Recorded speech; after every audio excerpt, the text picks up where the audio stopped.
জান্নাত মুমিনের চিরস্থায়ী ঠিকানা, আর জান্নাতের অন্যতম নিয়ামত হল হুর। বলা হয়েছে একজন ইমানদার পুরুষ জান্নাতে একসাথে ৭০ জন সুন্দরী হুরের সান্নিধ্য পাবেন। এই বিধানের সাথে প্রায়শই একটি প্রশ্ন সামনে আসে, নারীদের জন্য তাহলে জান্নাতে কি বিশেষ নিয়ামত থাকছে, কিংবা যে নারী পৃথিবীর জীবনে একমাত্র স্বামীকে মেনে এবং ভালোবেসে চলেছেন, স্বামীর ৭০ জন হুর জান্নাতে মেনে নেওয়া কি সে নারীর পক্ষে সম্ভব হবে? প্রশ্নগুলো শুনতে উদ্ভট শোনালেও এসবের নানা ধরনের ব্যাখ্যা পাওয়া যায়, যার মাঝে একটি হচ্ছে আদতে কোন চরিত্রের লোকেরা জান্নাতে যেতে পারবেন তা জেনে নেওয়া। ইসলামের দৃষ্টিতে যখন আদম হাওয়াকে দুনিয়াতে পাঠানো হয়েছিল তখন দুনিয়া স্বর্গের মতো ছিল। কোলাহল, পরিবেশ দূষণ, রোগবালাই, হিংসা, অবৈধ কাজ এবং অন্যের ক্ষতি করা এসব কিছুই ছিল না।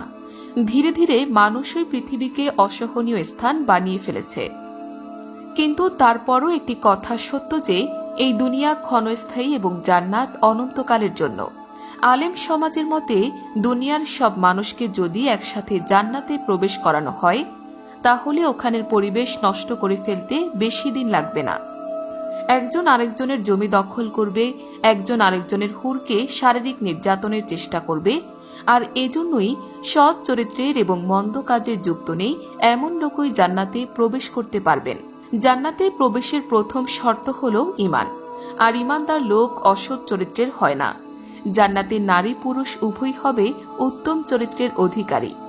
এই প্রসঙ্গে কোরআন হাদিসের আলোকে ইসলাম ইনস্টিটিউট অ্যান্ড রিসার্চ সেন্টারের পরিচালক জানান, যে মহিলার বিয়ে হয়নি তাহলে তার জন্য অনুমতি আছে, সে ইচ্ছে করলে জান্নাতে কোনো অবিবাহিত পুরুষকে বিয়ে করতে পারবে, আর না চাইলে পুরুষ হুর আল্লাহ তাআলা সৃষ্টি করে তার সাথে বিয়ে করিয়ে দিবেন। মহিলাদের ক্ষেত্রে একাধিক পুরুষ পাওয়ার কথা সহিহ সনদে উল্লেখ না থাকায় নারীরা বেহেশতে কোনো হুর পাবেন কিনা তা নিয়ে প্রশ্ন ওঠেই। এ বিষয়ে আলেম সমাজ দাবি করেন, একজন জান্নাতি নারীর মর্যাদা হবে দুনিয়ার সকল নারীর উপরে। কোনো পরপুরুষের সংস্পর্শে যাওয়াটা তার জন্য চরম অপমানজনক হবে। এছাড়া হুরদের চেয়েও অনেক বেশি সুন্দরী হবেন জান্নাতি মুমিন নারীরা। তাদের হুরের চেয়ে আলাদা বৈশিষ্ট্য দেওয়া হবে।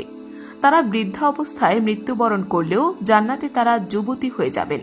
দুনিয়ায় যেমনই থাকুন আখিরাতে অপরূপ সৌন্দর্য লাভ করবেন। হাদিস শরীফে ইরশাদ হয়েছে, হাসান রাদিয়াল্লাহু থেকে বর্ণিত, একবার এক বৃদ্ধা মহিলা নবী করিম সাল্লাল্লাহু আলাইহি ওয়াসাল্লামের কাছে এসে বলল, হে আল্লাহর রাসূল, আল্লাহর কাছে দোয়া করুন যেন আমি জান্নাতে প্রবেশ করতে পারি। তিনি বলেন, ওহে, কোনো বৃদ্ধা জান্নাতে প্রবেশ করবে না। বর্ণনাকারী বলেন, তা শুনে সে কাঁদতে কাঁদতে চলে গেল।